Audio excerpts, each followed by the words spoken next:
준비된 지정 토론자분들하고 온라인에 계시는 분들 이렇게 얘기를 하고 하겠습니다.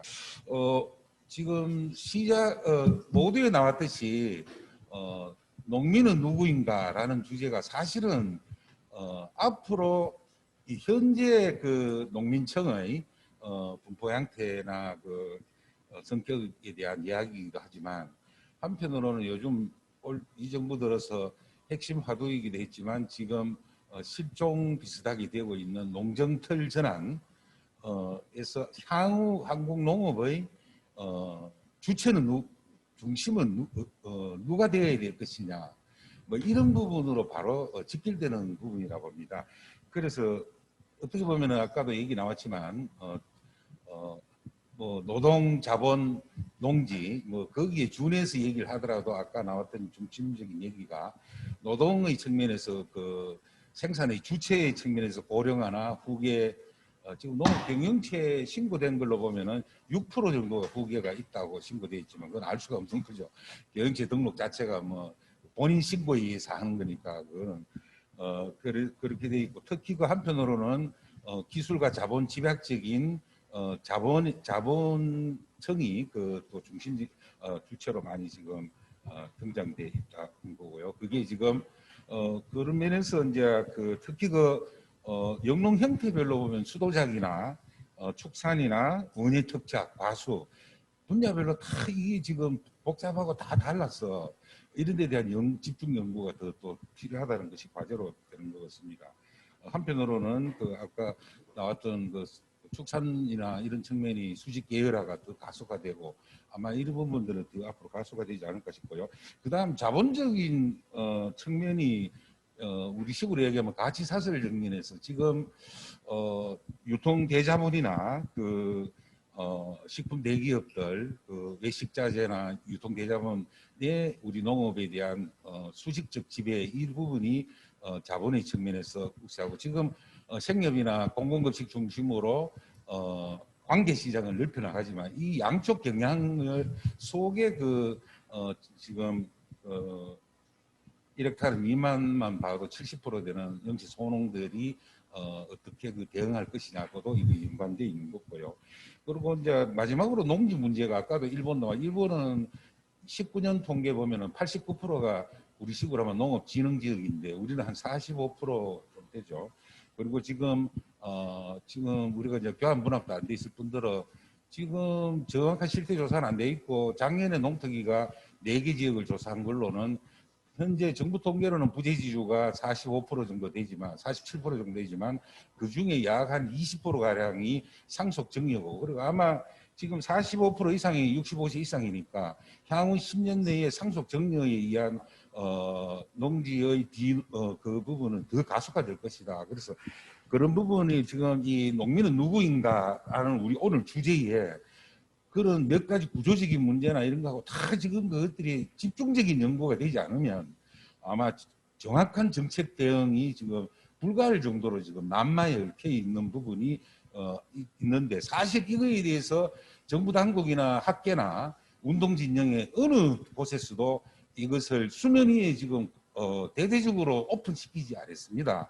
그래서 바라건대는 원래 특히 차기 정부에서 특히나 지금과 같이 하는 생산주의적 중앙집권주의적 농정이 아니라 다원적 균형과 공익적 가치 공공재로서 국민이 함께 국가가 함께 책임지는 농정틀을 전환시켜 나가는 데서 이 부분이 아주 좀 더 집중적인 토론과 정책 생산이 돼야 안 될까 해서 오늘 이 자리가 뜻깊은 자리라고 봅니다.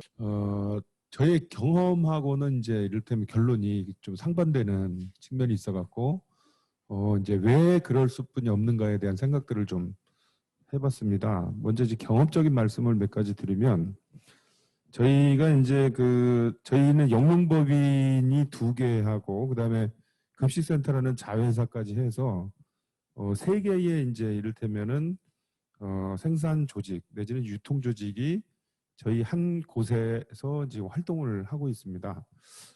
사업보다는 이제 활동을 하고 있다라고 저희는 생각을 하는데요.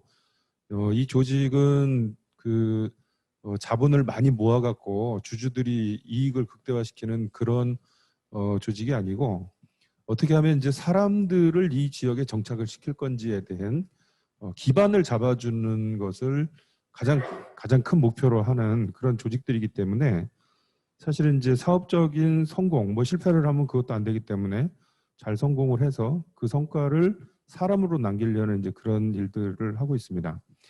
이제 그러다 보니까는 저희가 다양한 어떤 조직화에 대한 실험들을 여러 차례 진행을 했습니다. 아까 이제 발제자님께서 말씀하신 일본 연수도 사실은 저희 이제 법인의 젊은 농사 조직인 미농사라고 하는 미친 듯이 농사 짓는 사람들이라는 그런 조직하고 같이 갔던 경험들이었는데요. 저희가 이제 일본 연수를 갔던 이유는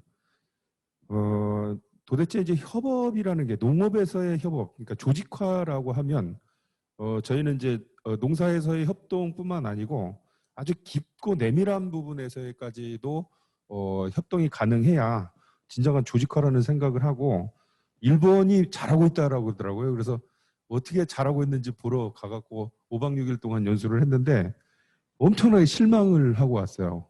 저희가 간 데가 이제 8군데인가를 가서 진막 영농 조직들을 봤는데 저희가 생각한 것은 농가들이 이제 스스로 이제 자기의 어떤 필요에 의해서 조직을 만들고 그 조직이 정말 조직적으로 사업을 해나가는 이런 모습을 보려고 갔는데 결과는 대부분의 지역들이 정말로 불가피하게 조직화되어 나가는 모습으로 자기를 설명하는 것들을 봤거든요. 단 한 군데도 저희가 생각했던 그런 취지로 조직화를 실현하고 있는 곳은 없었어요. 가장 잘 되고 있는 아까 여기 모델로 나왔던 지역 같은 경우에도 사실은 그런 일부인데 주식회사를 만들어서 꽤나 조직적으로 잘하고 있는 그런 지역의 한 부류였을 뿐이었습니다. 저희가 다녀와서 이제 이게 어디까지 가능한지에 대한 실험들을 몇 가지를 해봐요. 둘이 이제 살림을 내놓고 농사를 지어보기도 하고 장목을 중심으로 그 장목을 하려는 모든 사람들이 그 장목을 심고자 하는 모든 농지를 다 합쳐가지고 그거를 공동으로 경영을 해보기도 하고 그 다음에 이제 4명이서 완전히 자기 살림을 다 내놓고 n분의 1은 아니고 살림을 다 내놓고 1년 동안 이제 거의 뭐 함께 생활하다시피 하면서 농사를 지어보기도 하고 이제 그런 실험들을 했는데 다 실패를 했어요. 안타깝게도. 지금 현재는 이제 그렇다고 뭐 다 헤어진 건 아니에요. 그 자리에 있습니다. 다 그 자리에서 전혀 다른 방식으로 야 욕심내지 말고 그렇게 해보니까 너무 힘들고 잘 안 되니까 할 수 있는 거를 하자 그래서 이제 정리된 게 어느 수준이냐면 일단 육묘, 그다음에 뭐 종자, 그 농사의 거의 대부분의 일들, 뭐 비료를 뿌린다든가 이런 일들을 거의 다 함께 하고 수확도 함께 하고 판매도 함께 해요. 단 안 하는 게 2가지입니다. 2가지는 뭐냐면 실패는 논아 같지 않아요. 네, 실패는 논아 같지 않습니다. 또 하나는 농지를 공유하지 않아요.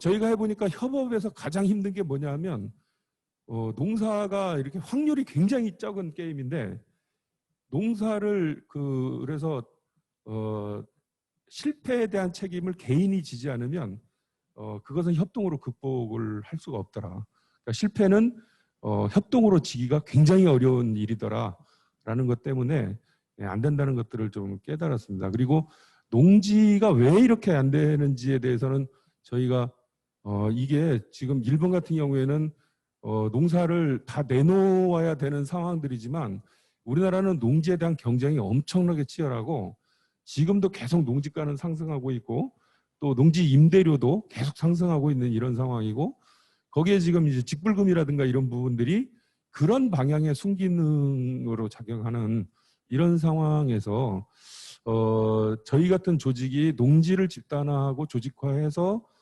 경영으로 갈 수 있겠는가 이런 부분에 대해서는 정말 큰 연구가 되지 않겠느냐 이런 고민을 해봅니다. 다만 저희도 이제 그 지역에서 친환경 농업이라고 하는 그런 부분들을 실천하다 보니까 정말 그 농지에 대한 어떤 문제가 너무 심각해가지고 과감하게 그냥 어차피 임대차로 간다 그러면은 웃돈이라도 팍 질러가지고 지역의 땅을 싹쓸이 해가지고 해보고 싶은 마음도 있습니다.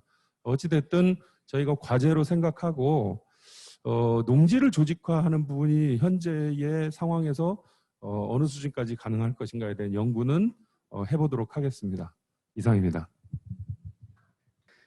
근데 이제 뭐 홍성의 경우에 지금 문당리에 그러니까 홍동농협 장목반에서 쌀 같은 경우 육묘장을 만들어 가지고 육묘와 이양을 이렇게 해줍니다. 그 농협 차원에서. 또 이제 농협에서 이제 이양까지는 하지만 또 마을마다 그 뭐 수확하거나 이런 것들은 또 마을 단위로 이루어지고 있기 때문에 또 논도 이렇게 모여 있어 가지고 지금 아까 말씀하셨던 이 농지가 이렇게 모여 있는 그런 개념도 아마 쌀농사에서는 가능할 것 같다는 생각이 들고, 그런데 이제 홍성유기농 같은 경우는 이제 벼농사도 일부 하고 있지만 대부분이 야채고 밭농사 위주입니다.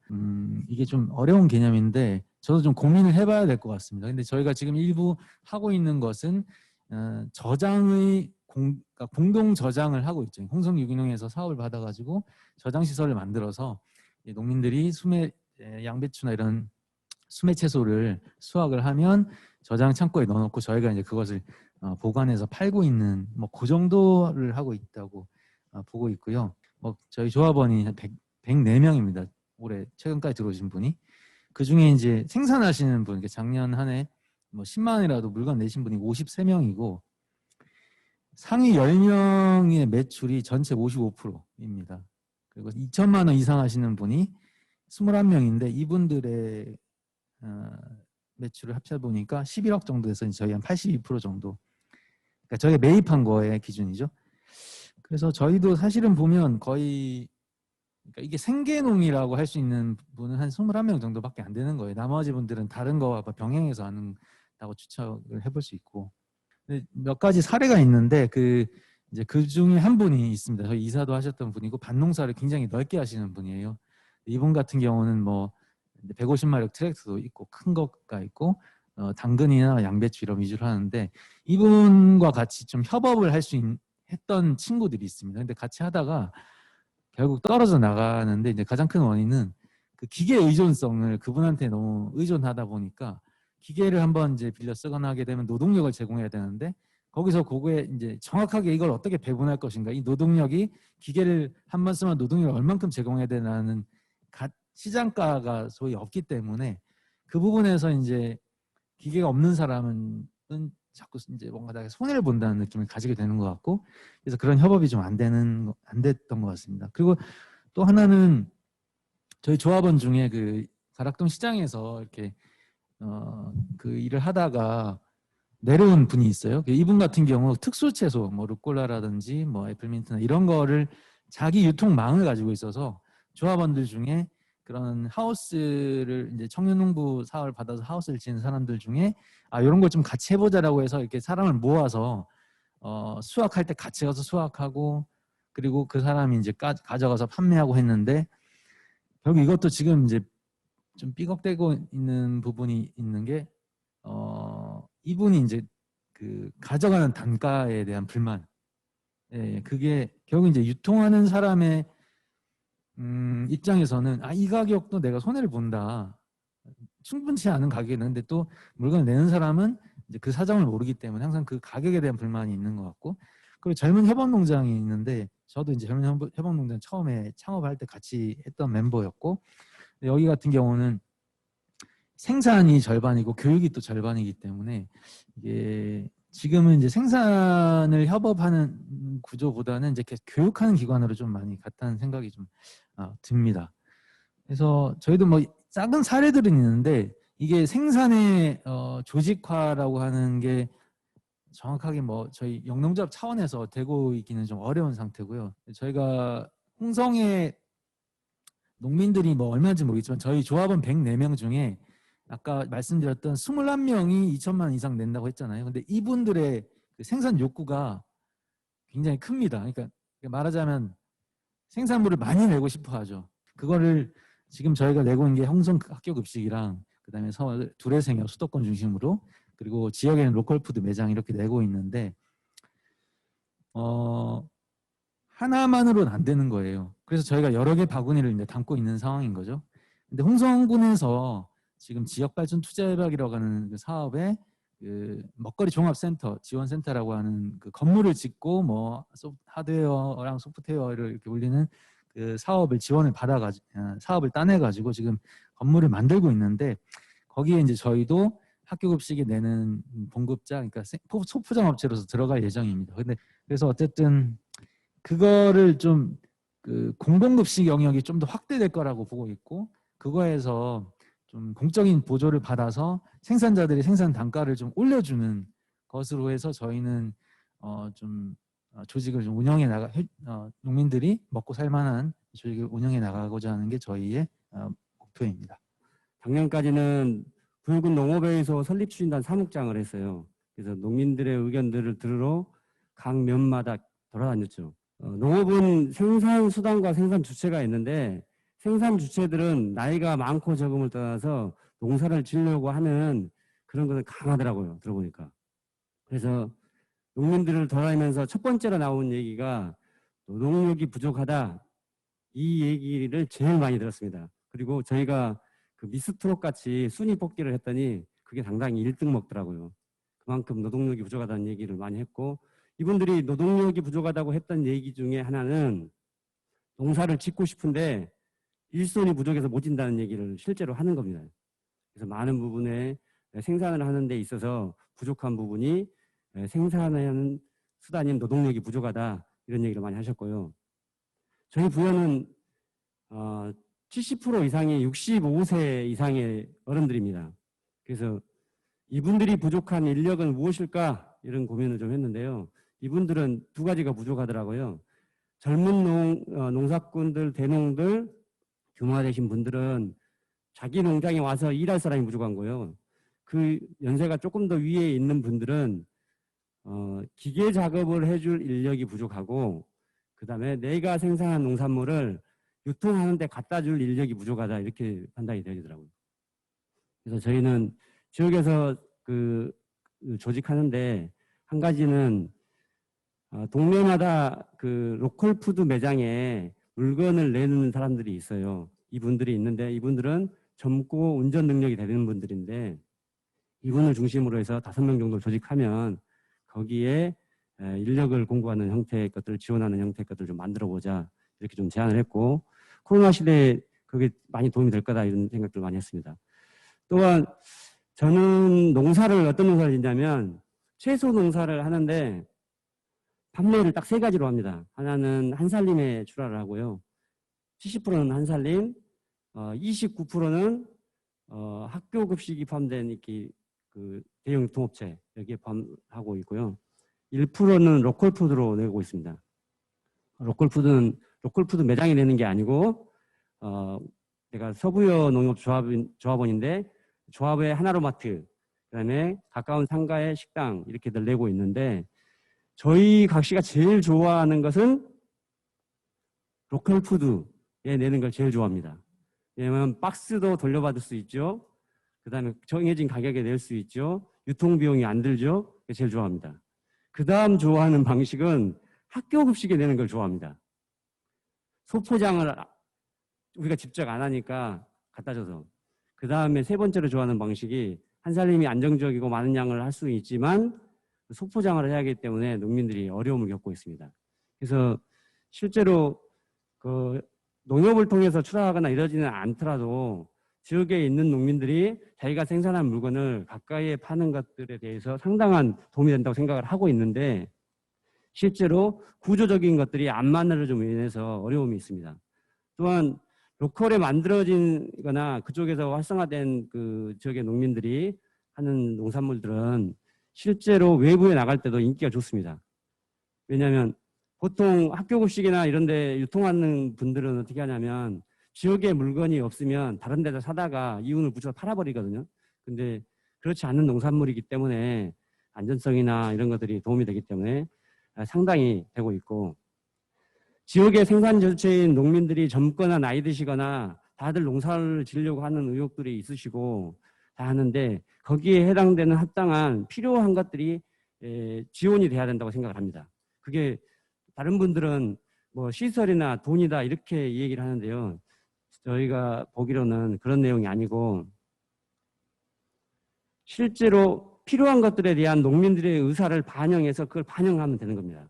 그냥 필요하다고 해서 그냥 주는 게 아니고, 예를 들어서 하나만 약간 농업하고 관계가 없는 건데 지역에 전기차들이 있는데 전기차가 승용차 전기차가 있고 트럭 전기차가 있습니다.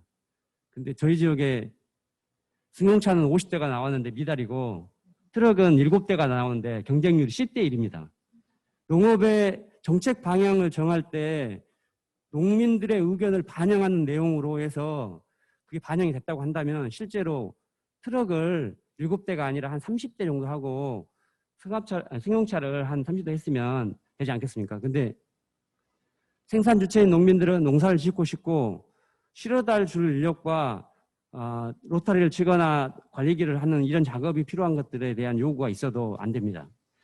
그래서 그런 것들을 농민들의 요구를 반영해서 정책에 반영하는 역할들이 된다고 한다면 충분히 연세가 있으신 어른들도 생산 주체가 될 수 있다는 겁니다. 그것을 간과해서는 안 될 것 같고, 생산 수단에 여러 가지가 있는데 농기계와 농지가 있습니다. 그리고 노동력이 있는데 농기계는 저희가 공동체에서 지금 10년째 400마짜리 중고기를 써가지고 사서 쓰다가 세기계도 사고 했는데 같이 혼인 형님들이 얘기합니다.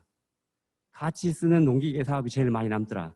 현재 수리하고 쓰고 뭐 대수도 늘어나고 했지만 통장에 그래도 900만 원이 남아서 그게 2천만 원 주고 사는 기계인데 머지않아서 또 새 기계를 살 수 있는 그런 형편이 되기 때문에. 그래서 그리고 귀농하신 분들이 기계가 없는 사람이 되게 많습니다.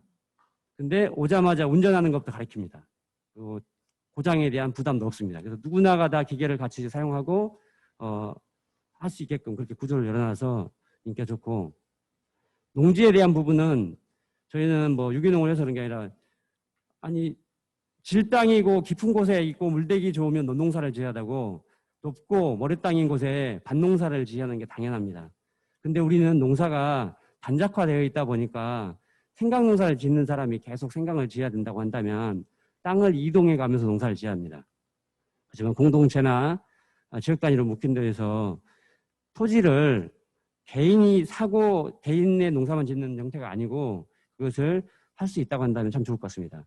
부여도 수박, 메론 몇 가지로 단작화되어 있는데 이것 때문에 들어가는 농정에서 예산을 세우는 거에 비용이 많이 들어갑니다. 그게 연작 피해 방지에 대한 돈이 많이 들어가는데요. 이것을 윤작 형태, 돌아가는 형태로 시설과 토지를 공유할 수 있는 형태의 것들을 만들어낸다고 한다면 수박 박사는 수박을, 메론 박사는 메론을, 다른 거 하시는 분은 할 수 있는 구조가 될 것 같습니다. 실험으로 메론을 했는데 정말 효과가 좋아요. 메론 농사를 잘 짓는 사람은 메론 농사 잘 짓는데 하우스를 돌아가면서 지면 연작 피해에 대한 것이 없습니다. 생산 주체인 농민은 정말로 남녀노소 나이를 망라해서 자기에 맞는 생산을 하고 싶어 합니다. 거기에 그 부분에 해당되는 사람들이 의견을 내는 것을 적극적으로 반영된다고 한다면 아마 그것들은 잘 될 것 같습니다. 이상입니다. 네, 발표자가 제안한 지역농업과 조직화에 대해서 상당 부분 동의를 하고요. 여성농민들은 전적부터 이러한 문제에 관심을 가지고 대안적인 실천 활동을 진행해 왔었습니다. 지역의 소농 생산자들 공동체로 조직하고 제철 꾸러미를 생산하여 소비자들과 직거래하는 방식으로 지금 11년째 제철 꾸러미 사업을 저희 김제 공동체는 하고 있습니다. 소농 생산자로서 충분한 의미도 있고 보람과 상당한 부분의 성과도 있어서 아마 전국적으로 꾸러미 사업의 전형으로 평가받고 있는 상황입니다. 그럼에도 불구하고 여전히 남는 것은 어려움이 몇 가지 있는데 그중에 토론 주제에 맞춰서 함께 고민해보고 싶은 부분을 3가지로 요약해서 정리했습니다. 첫 번째는 소농 공동체에 대한 지원이 선행되어야 한다고 봅니다. 소농 생산자 개별이 현대의 농식품 체계에서 승부를 건다는 것은 거의 불가능하거든요. 이미 규모화된 농업과 기계화된 시장 체계에서 소농 생산자가 경쟁 구조를 갖출 수 없기 때문입니다. 필연적으로 생산비를 줄이기 위해서 대부분의 노동을 가족에 의해서 하다 보니 농사 규모를 확대하기가 어렵고 그러니 시장에서 경쟁력이 없는 악순환이 반복되는 것이죠. 때문에 가능하다면 소농 공동체를 조직해야 하고 이들의 운영에 대한 지원이 이제 정부로부터 따라야 한다고 봅니다. 언니네트법 공동체의 경우도 지역 공동체 생산자들이 생산한 소량 다품목의 농산물을 원물이나 가공 형태로 소비자들에게 공급하는데 나이 드신 분들이 생산한 농산물에 대하여 소통은 물론이고 유통 단계까지 가려면 중간 활동가가 관리를 하지 않으면 어렵습니다. 워낙 낮은 수수료를 가지고 이러한 일들을 해낼 인력이 없는 것이죠. 따라서 이러한 공동체들이 다양하게 생겨나고 활성화되려면 직접적인 뒷받침이 선행되어야 한다고 봅니다. 이들 개별 생산자로서 있을 때와 소농 공동체로 있을 때와는 그 역량이 확연히 차이가 나기 때문에 단지 소농을 조직하는 형태를 강조할 것이 아니라 소농 공동체를 엮어내는 것을 매우 값진 활동으로 볼 줄 알아야 한다고 봅니다. 소농 공동체로 묶이면 농업의 다양한 가치를 운동적으로 할 수도 있기 때문이죠. 가령 최근 환경 문제와 관련하여 실천활동, 화학제품 수세미 대신에 천연 수세미 만들기 이런 운동을 하고자 한다면 개별보다는 공동체에서 토론을 통해 실천활동을 적극적으로 할 수도 있죠. 이런 문제뿐만 아니라 여러 사회 이슈나 농업 문제에 대하여도 진지한 접근이 가능하기 때문에 가급적 소농 생산자 공동체로 조직할 수 있도록 안내되어야 할 것입니다. 이런 데 대한 지원이 적극적으로 이루어지는 방향으로 갔으면 합니다.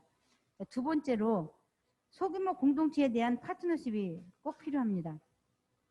소규모 공동체가 가지는 경제적 또는 사회적 가치가 충분함에도 이들의 활동이 지역사회와 직접적인 관계를 맺기는 매우 어려운 상황입니다.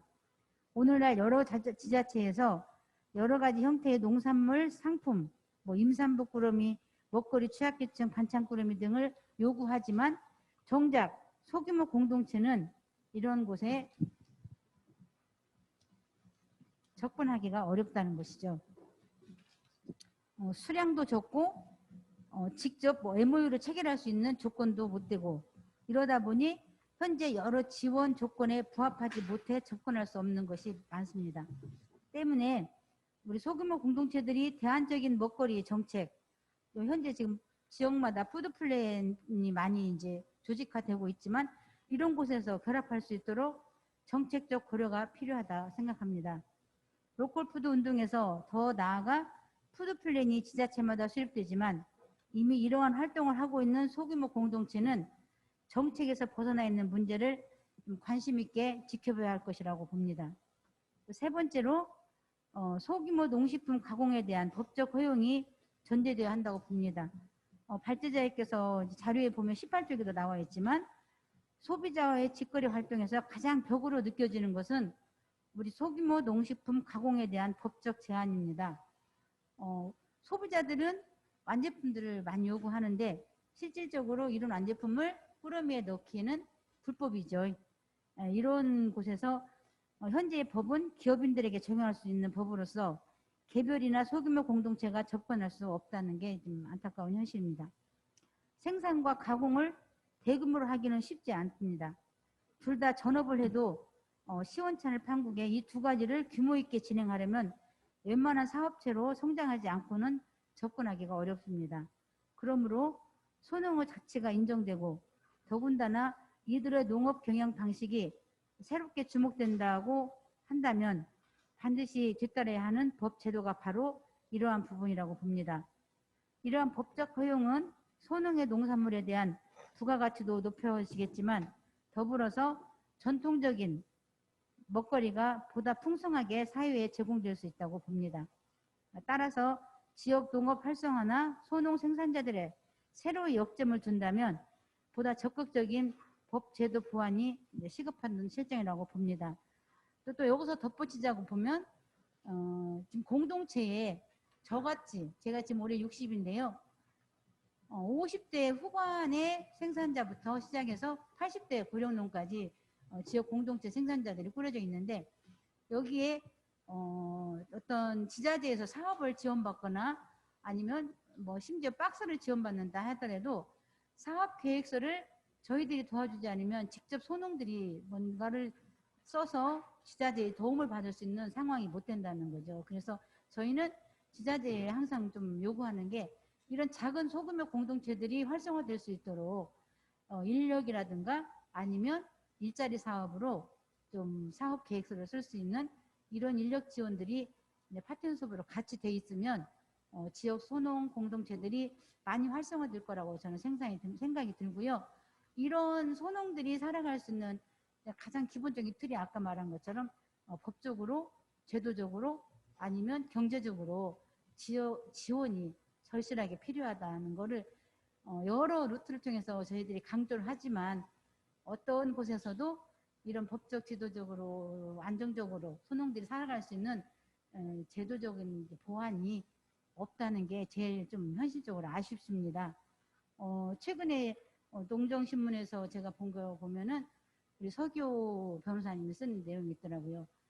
먹거리는 부엌에서부터 이루어지는데 부엌에서 만들어진 그 식료품이나 반찬이나 음식들이 소비자들한테 직접 전달할 수 없는 지금 현재의 법이 없다. 그래서 그런 법들이 좀 만들어졌지만 지금 현재 그 고령화된 농촌 사회에서 전통적으로 만들어진 음식들이 안정적으로 먹거리가 소비자들한테 전달될 수 있는 좋은 기회가 있음에도 불구하고 제도적으로 보완되지 않는 부분들에 대해서 굉장히 농민들은 좀 분노도 할 수도 있어요. 저희 같은 경우는 식품위생법에 대한 이런 부분들이 좀 이런 지역 먹거리 아니면 지역 소농 조직들 이런 생산하는 연구팀에서 이런 부분까지 좀 같이 보완해서 좀 나왔으면 좋겠다는 생각에서 제가 오늘 토론자로 좀 나왔습니다. 이상입니다.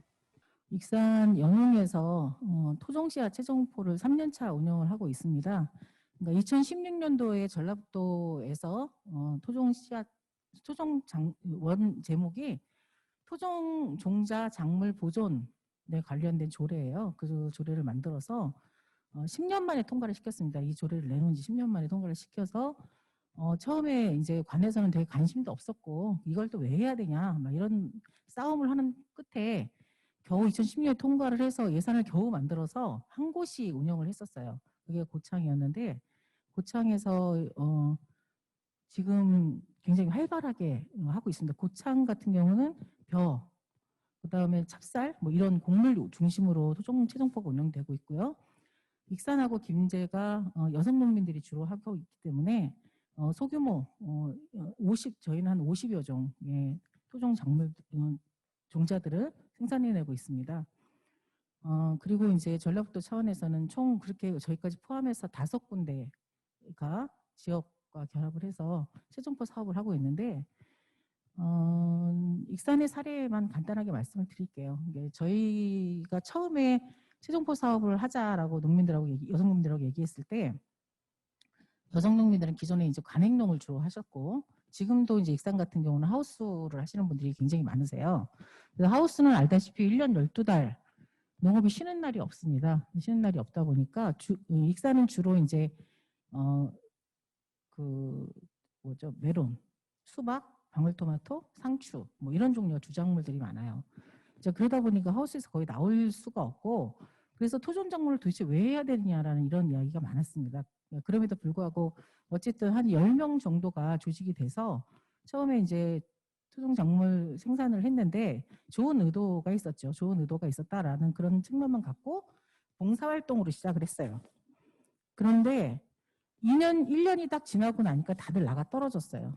왜냐하면 자기 농사 해야지 또 공동체종포 운영을 해야지 하니까 어려워하시더라고요. 그래서 2년 차에 들어서서 5명이 다시 조직을 했습니다. 5명이 돌아가면서 하고 대신에 가을에 일정의 수익을 내서 그러니까 토종 씨앗으로는 수익을 못 내요. 토종 작물로 작물 체계를 좀 만들어서 수익을 내서 조금이라도 대가를 좀 가져가자 이렇게 약속을 해서 1년을 또 지냈어요. 그래서 이제 작년 사업까지 마무리하면서 어떤 얘기가 나왔냐면 토종 사업이 현실적으로 토종이 우리나라의 식량 문제 해결이 되고 그다음에 지역 농민들에게 확대가 되려면 소득이 있어야 한다. 이런 논의가 있었습니다. 그래서 저희가 올해는 10명의 기존 농업인들 중에 나이가 상대적으로 좀 높으신 분들이요. 높으신 분들을 좀 조직을 해서 1인 1농장, 1인 토종 농작물을 계약 재배를 하기로 그렇게 얘기를 했습니다. 물론 대량은 아니에요. 100평 미만이신 분들하고만 계약을 했고요. 그리고 이제 이것을 저희는 이제 익사는 콩하고 고추 중심으로 하고 있습니다. 콩 종류가 저희가 소유하고 있는 게 한 10가지 이상이 되는데 익산에서 가장 그래도 지역적으로 좀 상대적으로 잘 자라서 씨앗을 갖고 있는 그런 작물들을 좀 만들어서 나눠서 지금 그 계약을 체결하고 있는 중이고요. 그래서 토종씨앗 연구회라고 하는 형태로 그 모임을 만들었습니다. 그래서 이제 그렇게 계약을 하고 있는데 3년 동안 이 일을 하면서 이 사업이 로컬푸드 이후에 이제 로컬푸드에서도 사실은 이걸 요구를 하세요. 작물을 좀 내라. 그러긴 하는데 실제로 이 작물에 대한 소비자들의 이해도 좀 없고요. 그다음에 토종이 농민들에게 어떠한 중요한 의미를 갖고 있느냐라는 부분에 대해서 농민들 스스로도 인식이 좀 부족한 부분이 있습니다. 옛날 어떤 향수, 그러니까 60대 이후의 분들은 옛날 향수 때문에 옛날에 우리가 먹었던 거야. 옛날에 우리가 씨앗을 갖고 있었던 거야 라고 얘기를 하는데 80대 이상의 어르신들에게 이런 얘기를 물어봤을 때 대부분이 70대까지는 그 씨앗들을 다 갖고 계셨대요. 그런데 농업이 이제 점점 몸이 어려워지기 시작하면서 씨앗 갈무리를 할 수 없는 것에 대한 그런 책임감들 때문에 다 남한테 넘겨주고 기존의 작물들을 사서 그냥 쓰신다고 하시더라고요. 그래서 그런 측면들이 농사지면서 가장 안타까웠고요. 그리고 또 하나는 뭐냐면 농업에 있어서 특히 밭작물, 요즘은 대규모된 밭작물들은 다 기계화가 되어 있어서 너나 할 것 없이 움직이지만 아직도 그 우리가 영세농, 소농이라고 표현되는 밭들이 대부분을 차지하고 있어요. 그런데 그 속에서 일하시는 분들은 대부분 다 아까도 말씀하셨던 것처럼 연세 드신 분들이에요. 그런데 특히 여성 농민들이 오랫동안 그 일을 해왔기 때문에 남성 농민들도 밭 작업을 안 하시는 건 아니지만 자기의 일이라고 생각하지 않는 게 기계화가 되지 않았기 때문에 문제거든요. 그래서 저희 여성 농민의 입장에서 봤을 때 소규모 단위의 밭농사는 여성 농민이 주로 담당하고 있고 돌아가시기 직전까지 당신이 내 발로 기어 나갈 수만 있으면 사실은 밭에서 일을 하세요. 그럼에도 불구하고 그런 부분들을 인정하지 않고 있는 현실이 문제라는 거죠. 그래서 그런 현실이 인정이 그래서 나이 드신 분들이 우리 연속 농민회에서는 언니네 텃밭을 통해서 80대 이상이 되는 분들도 생산을 해서 내는 그 주체로서 이끌어가고 있지만 현실적으로 그게 굉장히 극히 일부예요. 일부고 농촌의 대다수를 차지하고 있는 여성 농민들은 일을 함에도 불구하고 소득으로 연결이 되지 않고 그 자체를 인정받지 못하고 있는 현실이 문제라고 생각이 돼서 저희는 소규모 되어 있는 밭들도 기계화를 해야 되는 그런 문제가 있다라고 생각을 하고 있고 지금 농진청에서 사실 그런 부분에 좀 주목을 하고 계셔서 제초 작업을 할 수 있는 간단한 기계라던가 이런 것들 좀 내놓고 있기는 해요. 그런데 이제 이런 것들을 그러니까 행정과 연결이 안 되는 게 이제 가장 큰 문제라는 거죠. 우리들만의 노력으로 끝나버리는 게 문제라고 좀 제기가 되고 있고요. 그리고 두 번째로는 상대적으로 농촌이 지금 비혼도 많고요. 그다음에 한 가족 가정도 많습니다. 그럼에도 불구하고 기존에 그 정상 가족이라고 표현되는 그런 가족의 체계로 전제를 해놓고 정책이라던가 또는 지원이라던가 이런 것들이 이루어지고 있습니다. 그런 데서 오는 문제점들이 실제로 이제 하나를 얘기를 하자면 여성 농민들이 그 토지 소유권이 남편이 죽어야만 토지 소유권이 여성으로 온다던가 상대적으로 젊은 층들은 그렇지 않아요. 요즘은. 그런데 보통 60대, 70대, 80대를 보면 대부분 소유권들의 대부분은 남성들이 갖고 있고요.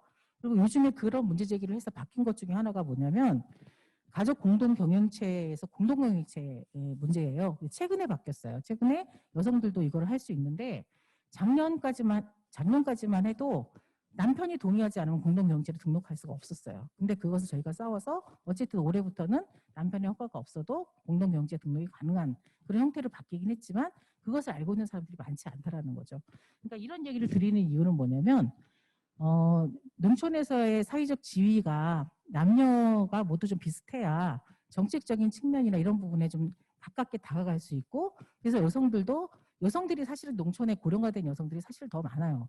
그리고 여성들이 농촌으로 시집 오는 것이 뭐 결혼해서 들어오는 경우들이 좀 많이 줄어들고 있다라고 맨날 비판을 하지만, 그것이 바뀌지 않은 가장 근본적인 이유는 제가 생각했던, 저희가 이제 조사를 했던 바에 의하면 공동체의 사회적 분위기 자체가 굉장히 가부장적이고 그런 것들이 정책적으로도 나타나고 있다라는 거, 그런 얘기를 하고 있습니다.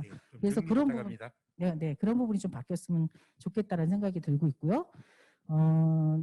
그리고 또 하나는 현재 젊은 층들이 이제 귀농귀촌을 해서 들어오는데, 그분들이 사실은 한 가지 농업을 해갖고서는 먹고 살 수가 없어요. 자녀들을 키우고 살 수가 없어서 한 분은 농에 소익을 갖고 있고 한 분은 농업을 하세요. 그러면 이제 그분들은 사실은 농업에게 주어진 혜택들, 그런 것들이 많이 없어지는 거죠. 그래서 그런 부분에 대한 그런 부분에 대한 고민이 좀 있어야겠다는 생각이 듭니다. 그리고 마지막으로 이런저런 많은 이야기들이 있어도 기본적으로 농업을 바라보는 농정의 시각 자체가 좀 바뀌어야 된다고 생각하고요. 농업의 가치가 헌법에 명시가 되는, 이론보다는 현장에서의 어떤 보고 느낀 점을 말씀드리도록 하겠습니다.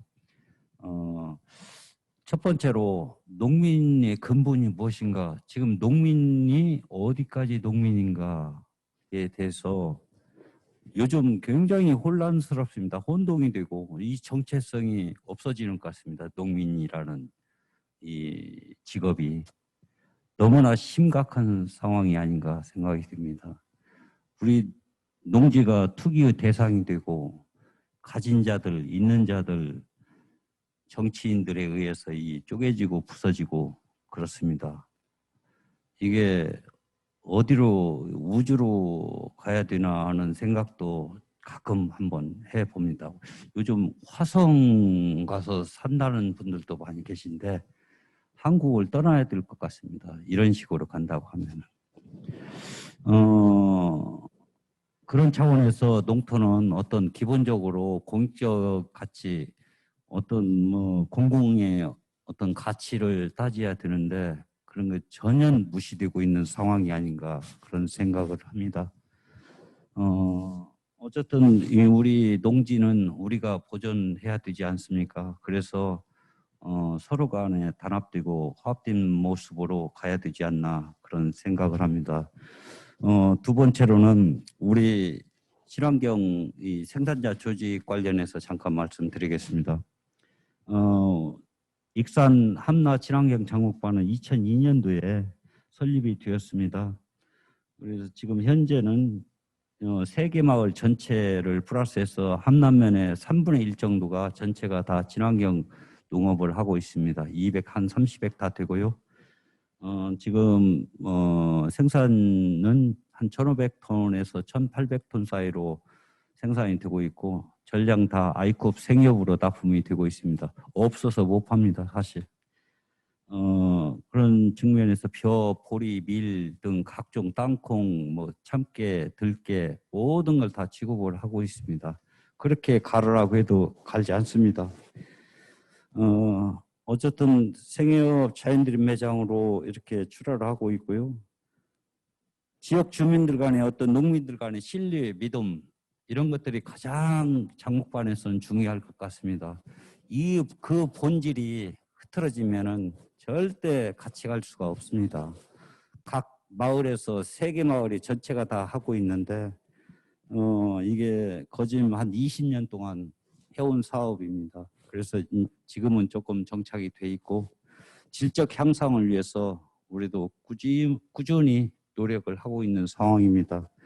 그래서 철저한 준비가 필요하고 어떤 리더는 미래 비전을 제시할 수 있어야 되고 10년 후 어떻게 될 것인가 20년 후에 어떻게 될 것인가까지도 우리는 그 회원들한테 전달을 해야 될 것입니다. 그래야 그 관계가 지속이 되고 더더욱이 어떤 리더 역할이 중요한 것은 생산자 조직의 어려움도 많습니다. 사실 서로 간의 이해관계, 뚜렷한 어떤 품질, 수량, 가격 증명의 소득과 직결이 되기 때문에 지속 가능한 농업을 펼쳐야 되지 않나 그런 생각을 하고, 후계 인력 또한 굉장히 중요합니다. 저희들은 자원관에서 한 80여 명 회원을 두고 있는데 후계 인력이 한 10명 정도가 지금 한국농수산대라든가 이런 데서 지금 공부를 해서 오신 분들이 많이 있습니다, 사실. 그래서 더더욱이 참 좋은 현상인데, 농산물의 지금 현재는 안전성, 이것 질적 향상을 위해서 저희들이 많은 고민을 하고 있습니다, 지금. 이 소요되는 시간들이 제가 대략 계산을 해볼 때 7년 내지 8년 정도 걸렸습니다. 그래서 꾸준한 어떤 교육, 서로 간의 어떤 상생 방향을 서로가 협의를 통해서 해야 될 것이고요. 공동 작업, 공동 구매, 공동 방제, 공동 출하를 주 목적으로 저희들은 움직이고 있습니다. 서로가 서로를 평가도 하고 있습니다. 농민들 간에 서로 만나면 니네 것은 어떻게 했다, 우리 것은 어쨌다. 그런 정보 교환도 상당히 중요하리라고 보고 있습니다. 그래서 질적 향상을 위해서라도 그게 꼭 필요하지 않나 그런 생각을 했습니다. 그리고 세 번째로는 공무원과 농민들 간의 사이가 거버넌스를 해야 됨에도 불구하고 공무원들은 그 기질이 있습니다. 절대 죽어도 변하지 않습니다. 제가 직접적으로 익산에서 희망농정위원이라는 것을 두고 제 초대 위원장을 했는데 절대 변하지 않습니다. 공무원들. 수직적인 관계만 요구할 뿐이지 수평적인 관계는 절대 없습니다. 거버먼트를 하고 있습니다. 이런 것을 확실히 느꼈고요. 우리 지역뿐만 아니라 다른 타 시군도 마찬가지라 생각을 합니다. 그리고 친환경 농업이 그로 인해서 친환경 농업이 중요한데 포기하는 농가들이 속출을 하고 있습니다. 대기업들이 농업 진출을 하는가 하면은 어떤 계약 재배를 해서 높은 가격에 수매를 한다든가 해서 친환경 농업이 굉장히 위기에 갖고 있습니다. 지금 현재. 그런 측면에서 볼 때 친환경 농업은 정부에서 절대적으로 지원 없이는, 획기적인 지원 없이는 불가하다 앞으로 그렇게 생각을 합니다. 그리고 우리 농민들도 마찬가지입니다. 우리 농민들도 이해관계에 따라서의 이합 집산을 하고 있습니다. 사실 그 반목하고 대립하고 이런 것들이 없어져야 되는데 위치에 따라서 시시때때로 변화하는 게 우리 농민들이 아닌가 그런 생각을 합니다. 어쨌든 그 리더는 항상 연구하고 고민하고 해서 지역을 어떻게 장목반을 이끌 것인가에 대해서 고민이 굉장히 많이 필요할 것입니다. 그리고 마지막으로 정리 부탁합니다. 예, 마지막으로 생산자들이 가장 중요한 것은 함께 같이 가야 된다. 그런 인식을 뿌리박히도록 그런 게 중요하지 않나 생각합니다. 고맙습니다. 지금은 특히나 이제 기계주를 중심으로 해서 이렇게 관계들이 형성되어 있고 그러면서 고령화되어 있고 참 어려운 문제들이 있는 것 같아요. 농지 문제 또한 농민들도 농업 소득이 적음으로 인해서 농지의 상승, 농지 가격의 상승을 기대하고 있는 상황에서 농지를 이용한 조직화 쉽지 않을 거라고 생각합니다.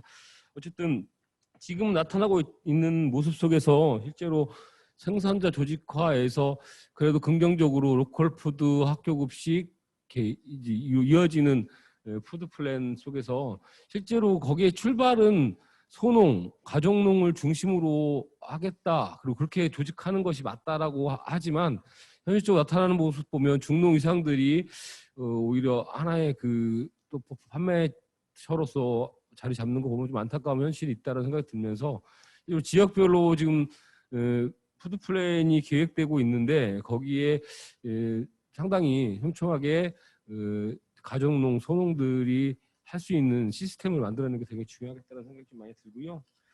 실제로 생산의 조직화의 문제와 관련해서는 상당한 그 공동체 주체들 간의 합의들이 만들어져가는 과정들이 필요하다고 생각하는데 상당히 농촌 안에서의 공동체들이 상당히 붕괴되어 있으면서 나타나는 문제라고 생각되고요. 이런 얘기들을 하더라고요. 농사 이제 농업으로서 농사를 짓는데 젊은 친구들이 다 또 아파트가 살아요. 지역의 문제에는 관심이 없는 거죠. 돈벌이 수단으로서 농업을 바라보는 분들 보면서 뭐 그런 얘기도 해요. 그런 사람도 그 직불제 줘야 되는 거냐? 오히려 농촌에 사는 농사 안 짓는 농촌에 사는 사람들한테 줘야 되는 거 아니냐? 뭐 이런 얘기도 하거든요. 고민해볼 부분이 있다고 생각합니다. 지역농업 조직화 관련해서 농촌의 문제, 실제로 농업은 좀 어떻게든 살아남지 않겠냐 생각해요. 농업은 이제 다른 방식으로 살아남겠지만 농촌은 시간이 지나면 붕괴되지 않겠냐 이런 고민들이 있으면서 여기에 대한 고민들도 같이 해 나가야 되지 않겠냐라는 생각이 들고요. 어쨌든 필요한 문제의식이고 해나가야 되는데 참 해야 될 과제들이 너무 많이 있어서 엄두가 안 나는 또 주제이기도 하는 것 같습니다. 이상 정리하겠습니다. 준비된 내용을 중심으로 좀 문제의식을 사실 같이 제출한다는 의미로 말씀을 좀 드려볼까 합니다. 사실 이제 3대 7 전업적 대농과 중소고령농으로 농민층이 분화됐고 지역농협의 의사결정 구조를 보면 1대 9죠. 대농조합원과 90%의 고령조합원. 또 아까 우리 이현숙 회장님 말씀하셨던 대로 4대 6 농촌에 보면 남성이 3대 여성은 6이고요. 또 개별 농가로 보면 60대 40 농해 소득이 60% 농업 소득이 40%. 또 농업 센서스를 보면 조직화에 참여하고 있다는 농가는 23%, 참여하지 않고 있는 농민은 77%.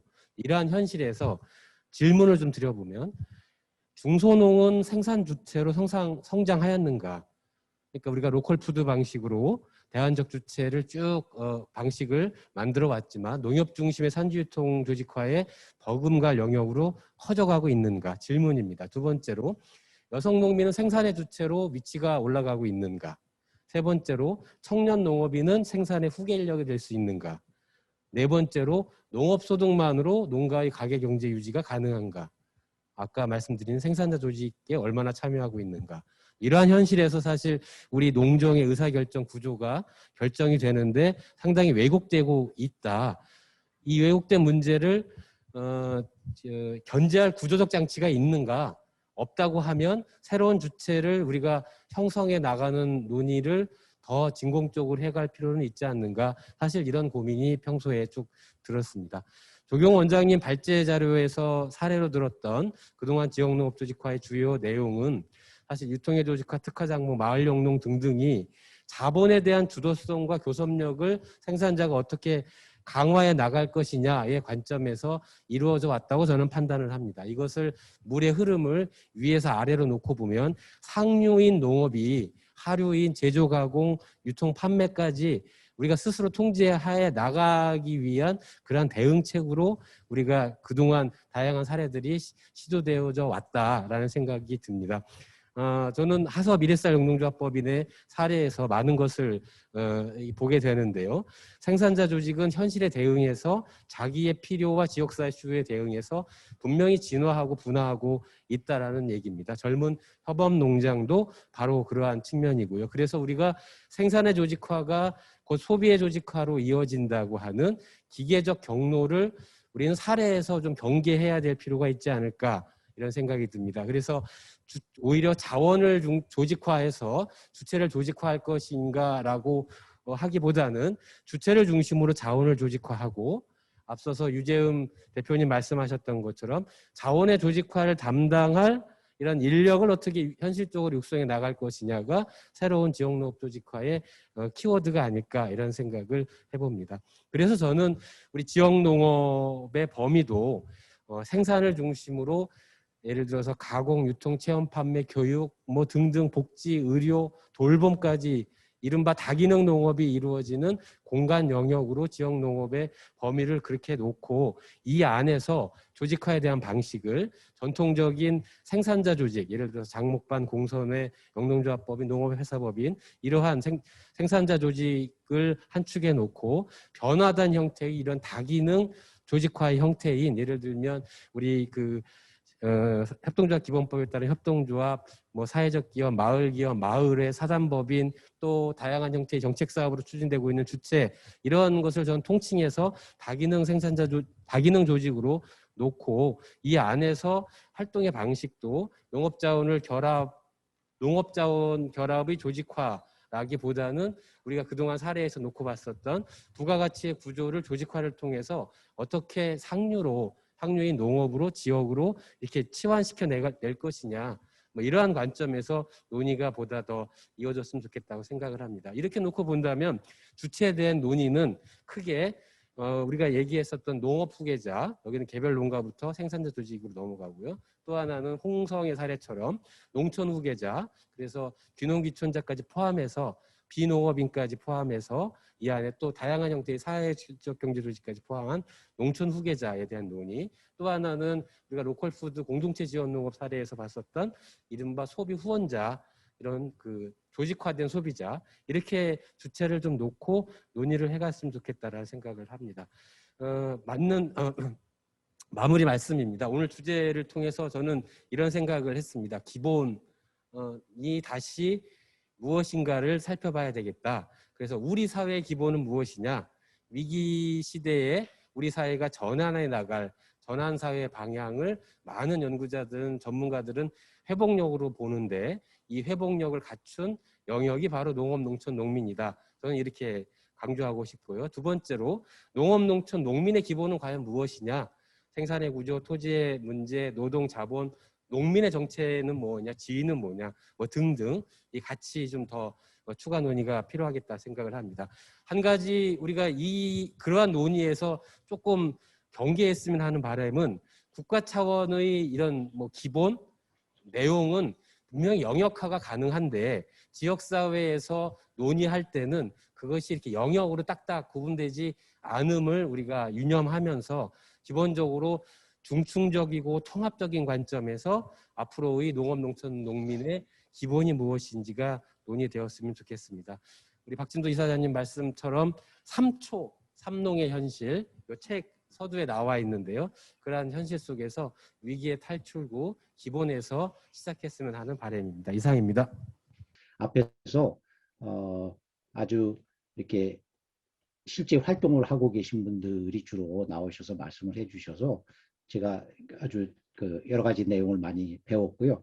저는 이제 지역농업 조직화나 이런 이야기를 많이 듣고, 또 아주 예전에 박진도 선생님이 처음 주장하실 때부터 이거를 이제 따르겠다 이런 생각을 하고 있다가 최근에 와서 이 농민층 분화 양상이 심상치 않고 이런 상황에서 계속해서 이 지역농업 조직화론을 이야기하는 게 과연 어느 정도 의미가 있을까를 약간 의심을 하게 됐습니다. 그래서 사실은 저는 이제 이런 내용을 요약하면서 하고자 했던 이야기는, 농촌 내의 농작업, 그러니까 농업 노동이 이거는 점점 더 농촌 바깥의 사람들 아니면 농촌 안에서도 일부 사람들에 의해서 이루어지는 게 아닌가, 이런 의심을 하고 있습니다. 물론 이제 금방 여러 실천 사례들에서 중소농과 고령층 여성들까지 포함해서 끊임없는 노동에 이렇게 참여하신다는 것은 뭐 저는 전적으로 긍정을 하면서도, 전체 그림을 봤을 때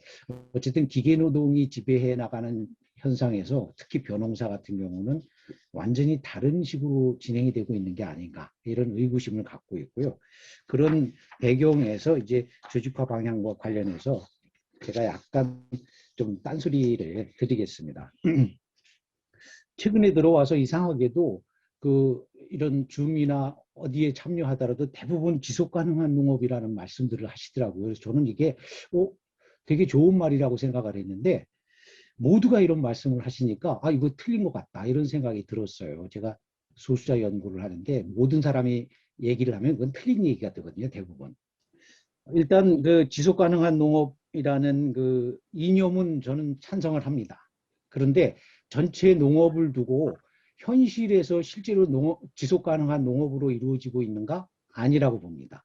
그런 점에서 이념적으로 지속 가능한 농업을 주장하는 것과 현실에서 이렇게 대농으로 집중화되는 이 현상을 분명히 직시하고 대응을 해야 된다라는 생각이 들고요.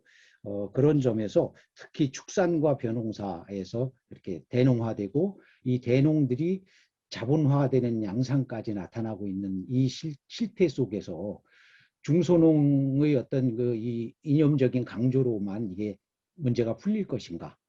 그 다음에 더 나아가서는 이렇게 대농화되고 있는 상층농 또는 뭐 등등으로 표현되는 이 층을 배제하고 갈 것인가 했을 때 저는 좀 아닌 것 같다라는 생각이 들어서 그런 문제 제기를 했고, 조직화 이야기를 할 때 이 생산력을 상당히 많이 담보하고 있는 이 층들이나 이 대농들을 어떤 식으로 함께 할 수 있는지를 고려하지 않는다면 저는 혹시 지는 게임이 되지 않을까 이런 우려를 합니다. 네. 그런 것을 제가 약간 나누어서 이렇게 설명을 했고요.